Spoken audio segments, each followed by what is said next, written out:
ಎಲ್ಲ ದೇವ ಜನರಿಗೂ ಕ್ರಿಸ್ತ ಯೇಸುವಿನ ನಾಮದಲ್ಲಿ ವಂದನೆಗಳು. ಪ್ರಿಯ ದೇವ ಮಕ್ಕಳೇ, ಹೇಗಿದ್ದೀರಿ?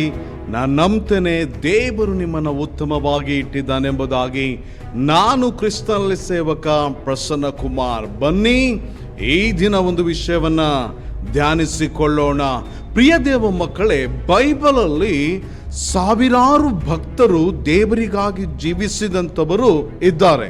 ಆದರೆ ಅವರ ಜೀವಿತ ಕಾಲದಲ್ಲಿ ಒಂದು ಅಂಶವನ್ನ ನಾವು ಪರ್ಟಿಕ್ಯುಲರ್ ಆಗಿ ಒಂದು ನಿರ್ದಿಷ್ಟವಾದಂಥ ಒಂದು ಅಂಶದಲ್ಲಿ ಬಹಳ ಪ್ರಾಬಲ್ಯವನ್ನು ಸಾಧಿಸಿ ಒಂದು ಅಂಶವನ್ನು ಬಹಳವಾಗಿ ಒತ್ತು ಕೊಟ್ಟು ದೇವರ ವಿಷಯವಾಗಿ ಭಕ್ತಿಯಲ್ಲಾಗಿರ್ಬೋದು, ಮತ್ತೊಂದು ಆಗಿರ್ಬೋದು, ಆ ಎಲ್ಲ ವಿಷಯದಲ್ಲಿ ಒಂದು ಅಂಶದಲ್ಲಿ ಬಹಳವಾಗಿ ಜೀವಿಸಿ ಎಲ್ಲ ಜನಾಂಗಕ್ಕೆ ಅವರು ಮಾದರಿಯ ಜೀವಿತವನ್ನ ಜೀವಿಸಿ ಹೋಗಿದ್ದಾರೆ.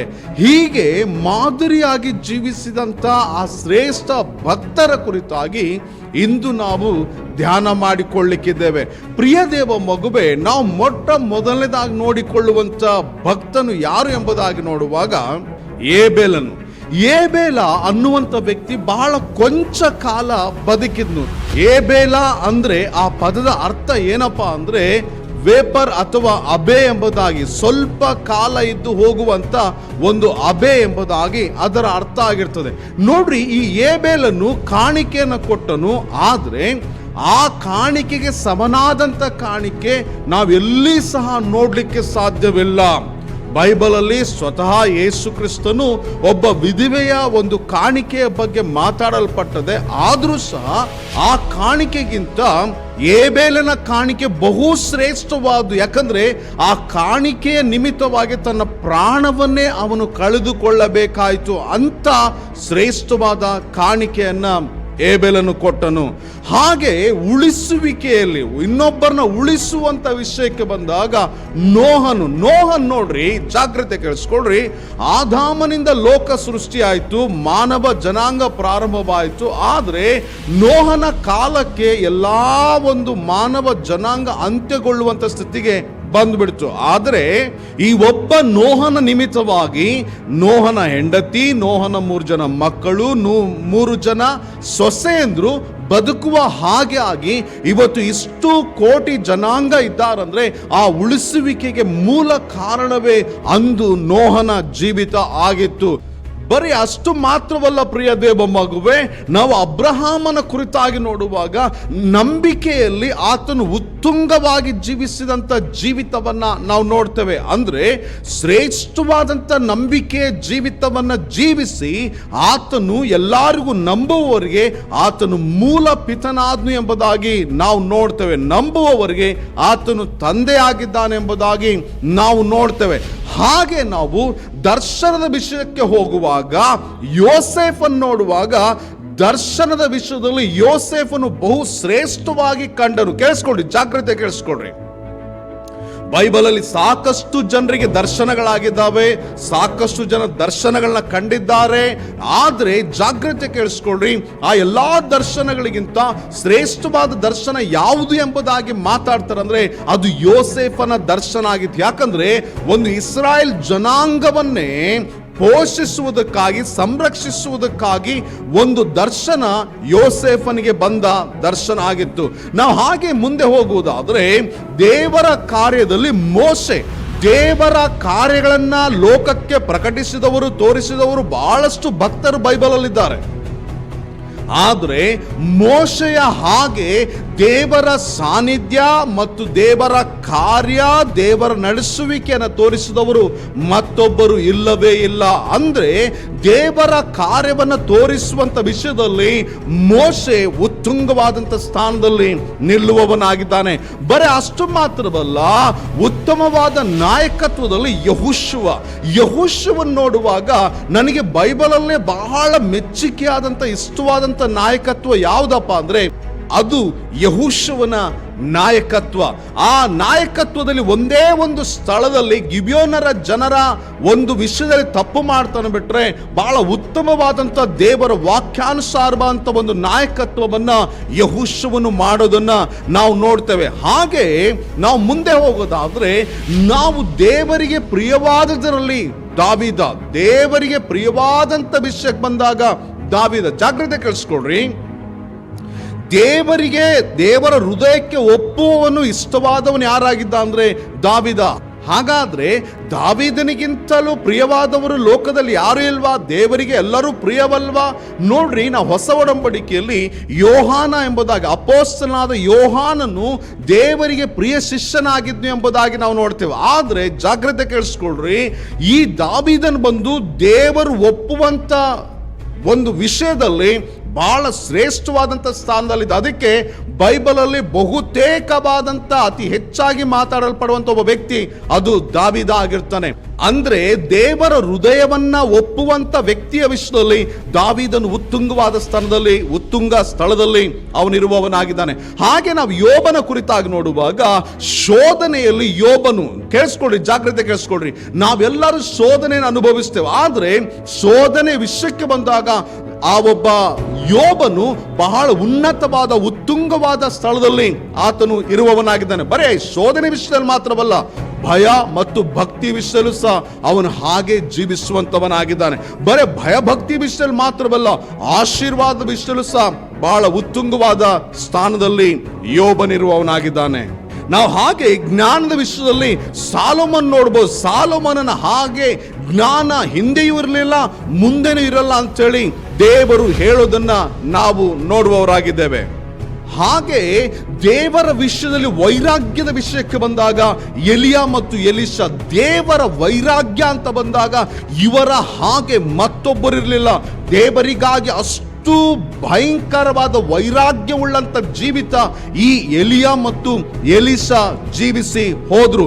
ಬರೇ ಅಷ್ಟು ಮಾತ್ರವಲ್ಲ ಪ್ರಿಯ ದೇವ ಮಗುವೆ, ಪ್ರಕಟಣೆಯಲ್ಲಿ ದಾನಿಯೇಲನು ಉತ್ತುಂಗ ಸ್ಥಾನದಲ್ಲಿರುವವನಾಗಿದ್ದಾನೆ. ಕೇಳಿಸ್ಕೊಳ್ರಿ, ಬೈಬಲಲ್ಲಿ ಸಾಕಷ್ಟು ಜನ ದರ್ಶನವನ್ನ ಕಂಡಿದ್ದಾರೆ, ಸಾಕಷ್ಟು ಪ್ರಕಟಣೆಗಳನ್ನು ಹೊಂದಿಕೊಂಡಿದ್ದಾರೆ.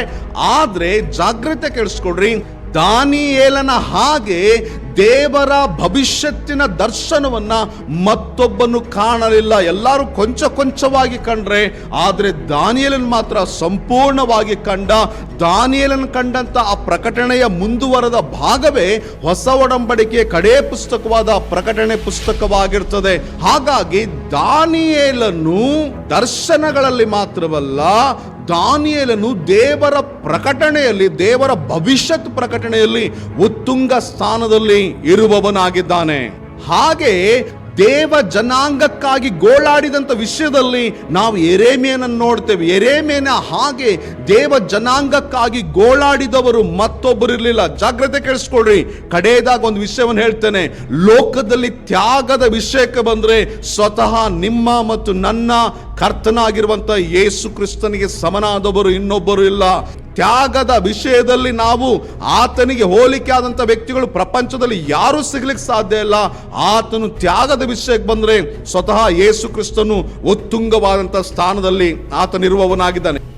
ಈಗ ಪ್ರಿಯ ದೇವ ಮಗುವೆ, ಇಷ್ಟು ಭಕ್ತರನ್ನ ನಾವು ನೋಡಿದಿವಲ್ಲ, ಇವರೆಲ್ಲರೂ ಸಹ ಒಂದೊಂದು ವಿಷಯದಲ್ಲಿ ದೇವರಿಗಾಗಿ ಜೀವಿಸಿ ಉತ್ತಮವಾದ ಉನ್ನತವಾದ ಸ್ಥಾನದಲ್ಲಿದ್ದುಕೊಂಡು ದೇವರಿಗಾಗಿ ಪ್ರಕಾಶಿಸಿ ದೇವರಿಗಾಗಿ ಮಹಿಮೆ ಹೊಂದಿ ಇಂದು ದೇವರ ಕಾರ್ಯಗಳನ್ನು ಅವರು ಮಾಡಿ ದೇವರ ಕಾರ್ಯಗಳನ್ನು ಅನುಭವಿಸಿ ಇಂದು ಅವರು ಈ ಮಹಾಶ್ರೇಷ್ಠ ಭಕ್ತರು ನಮಗೆ ಸಾಕ್ಷಿ ಕೊಟ್ಟು ಹೋಗಿದ್ದಾರೆ. ಹಾಗಾದ್ರೆ ಪ್ರಿಯ ದೇವ ಮಗುವೆ, ಜಾಗ್ರತೆ ಕೇಳಿಸ್ಕೋ, ಇಂದು ಇವರಲ್ಲಿ ನಾವು ಯಾರಾಗಿದ್ದೇವೆ? ನೀನು ಮತ್ತು ನಾನು ಇವತ್ತು ಯಾರಾಗಿದ್ದೇವೆ? ಈ ಶ್ರೇಷ್ಠ ಭಕ್ತರಲ್ಲಿ ನಾವು ಯಾರಿಗೆ ಹೋಲಿಕೆ ಆಗಬಹುದು? ನಾವು ಏಬೇಲನ ಕಾಣಿಕೆ ಕೊಡುವಂತ ವಿಷಯದಲ್ಲಿ ನಾವು ಹೋಲಿಕೆ ಆಗ್ಬಹುದಾ? ನೋಹನ ಒಂದು ಜೀವಿಸುವಿಕೆಗೆ ಹೋಲಿಕೆ ಆಗ್ಬಹುದಾ? ಅಬ್ರಹಾಮನ ನಂಬಿಕೆಗೆ ನಾವು ಹೋಲಿಕೆ ಆಗ್ಬಹುದಾ? ಯೋಸೇಫನ ದರ್ಶನಕ್ಕೆ ನಾವು ಹೋಲಿಕೆ ಆಗ್ಬಹುದಾ? ಮೋಶೆಯ ಆ ಒಂದು ದೇವರ ಕಾರ್ಯಗಳನ್ನು ತೋರಿಸುವಿಕೆಗೆ ನಾವು ಹೋಲಿಕೆ ಆಗಬಹುದಾ? ಯೆಹೋಶುವನ ನಾಯಕತ್ವಕ್ಕೆ ನಾವು ಹೋಲಿಕೆ ಆಗಬಹುದಾ? ದಾವೀದನ ಆ ಒಂದು ಪ್ರಿಯತೆ, ಆ ದೇವರಿಗೆ ಇಷ್ಟವಾದಂತ ವಿಷಯದಲ್ಲಿ ನಾವು ಹೋಲಿಕೆ ಆಗಬಹುದಾ? ಯೋಬನ ಹಾಗೆ ಶೋಧನೆಯಲ್ಲಿ ಹೋಲಿಕೆ ಆಗಬಹುದಾ? ಸಾಲೋಮೋನನ ಹಾಗೆ ಜ್ಞಾನದಲ್ಲಿ ಹೋಲಿಕೆ ಆಗಬಹುದಾ? ಎಲಿಯಾ ಎಲಿಷರ ಹಾಗೆ ದೇವರ ವೈರಾಗ್ಯದ ವಿಷಯದಲ್ಲಿ ನಾವು ಹೋಲಿಕೆ ಆಗಬಹುದಾ? ದಾನಿಯೇಲನ ದರ್ಶನದ ಹಾಗೆ ದಾನಿಯೇಲನ ಪ್ರಕಟಣೆಗಳಿಗೆ ನಾವು ಹೋಲಿಕೆ ಆಗಬಹುದಾ? ಪ್ರಿಯ ದೇವ ಮಗುವೆ, ಈ ಶ್ರೇಷ್ಠ ಭಕ್ತರಲ್ಲಿ ಇಂದು ನಾವು ಯಾರಿಗೆ ಹೋಲಿಕೆ ಆಗ್ಬಹುದು? ಯಾರ ಹಾಗೆ ನಾವು ಜೀವಿಸ್ತಾ ಇರಬಹುದು? ಯಾರ ಹಾಗೆ ನಾವಿರಬಹುದು? ಪ್ರಿಯ ದೇವ ಮಗುವೆ, ಈ ಪರಮ ಭಕ್ತರು ದೇವರಿಗಾಗಿ ಜೀವಿಸಿ ಇಷ್ಟೆಲ್ಲ ಅಂಶಗಳನ್ನ ಬಿಟ್ಟು ಹೋಗಿದ್ದಾರೆ. ಹಾಗಾದ್ರೆ ಇಂದು ನಮ್ಮ ಜೀವಿತ ಕಾಲವನ್ನ ಮುಗಿಸಿ ಹೋಗುವಾಗ ನಾವು ಏನು ಲೋಕಕ್ಕೆ ಬಿಟ್ಟು ಹೋಗುವವರಾಗಿದ್ದೇವೆ? ನಾವು ಎಂತ ಸಾಕ್ಷಿಯನ್ನ ಬಿಟ್ಟು ಹೋಗುವವರಾಗಿದ್ದೇವೆ? ಇವತ್ತು ಎಂತ ಜೀವಿತ ನಮ್ಮದಾಗಿದೆ, ಎಂತ ವೈರಾಗ್ಯವುಳ್ಳ ಜೀವಿತ ನಮ್ಮದಾಗಿದೆ, ಎಂತ ಸಾಕ್ಷಿಯ ಜೀವಿತ ನಮ್ಮದಾಗಿದೆ. ನಾವು ಮುಂದೆ ಹೋಗುವಾಗ ಹಿಂದೆ ಎಂತ ಜೀವಿತವನ್ನ ಬೆತ್ತಿಕೊಂಡು ಹೋಗ್ತಾ ಇದ್ದೇವೆ. ಪ್ರಿಯ ದೇವ ಮಗುವೆ, ಬರೇ ಚರ್ಚಿಗೆ ಹೋಗೋದು, ಬರೇ ಆಶೀರ್ವಾದ ಪಡ್ಕೊಳ್ಳೋದು, ಬರೇ ಮನೆಗೆ ಹೋಗೋದಲ್ಲ ನಮ್ಮ ಜೀವಿತ.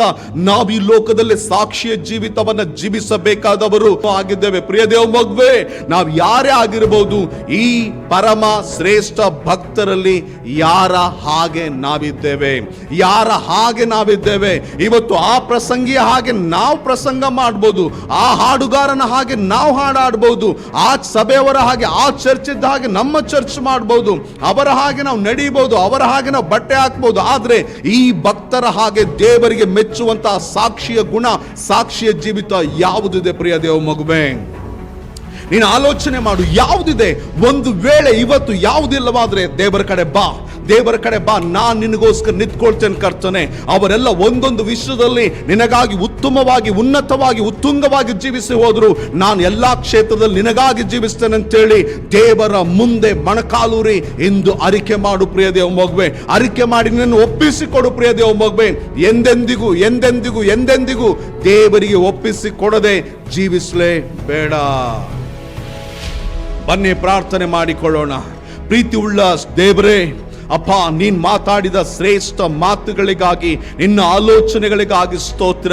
ನಿನ್ನ ದಾಸರು, ನಿನ್ನ ಮಕ್ಕಳು, ನಿನ್ನ ಭಕ್ತರು ದೇವರೇ ಉತ್ತಮವಾಗಿ ನಿನಗಾಗಿ ಜೀವಿಸಿ ಒಳ್ಳೆ ಮೈಲಿಗಳನ್ನ ಹಾಕಿ, ಒಳ್ಳೆ ಸಾಕ್ಷಿ ಜೀವಿತವನ್ನ ಹಾಕಿ, ಒಂದೊಂದು ಅಂಶದಲ್ಲಿ ಶ್ರೇಷ್ಠವಾದ ರೀತಿಯಲ್ಲಿ ಅವರು ಜೀವಿಸಿ ಹೋಗಿದ್ದಾರೆ. ಹಾಗೆ ನಾನು ಮತ್ತು ನಾವು ಜೀವಿಸುವಂತೆ ನಮ್ಮನ್ನ ಮಾಡು ಕರ್ತನೆ. ಹಾಗೆ ನಾನು ಮತ್ತು ನಾವು ಜೀವಿಸುವಂತೆ ಮಾಡು ಕರ್ತನೆ. ನೀನು ಹಾಗೆ ಮಾಡಿದ್ದಕ್ಕಾಗಿ ವಂದಿಸುತ್ತ ಯೇಸು ಕರ್ತನ ಹೆಸರಿನಲ್ಲಿ ಬೇಡಿಕೊಳ್ತೇವೆ ಪರಲೋಕದ ತಂದೆ. ಆಮೇನ್, ಆಮೇನ್, ಆಮೇನ್. ಎಲ್ಲರಿಗೂ ಪ್ರೈಸ್ ದ ಲಾರ್ಡ್. ದೇವರು ನಿಮ್ಮನ್ನು ಆಶೀರ್ವದಿಸಲಿ.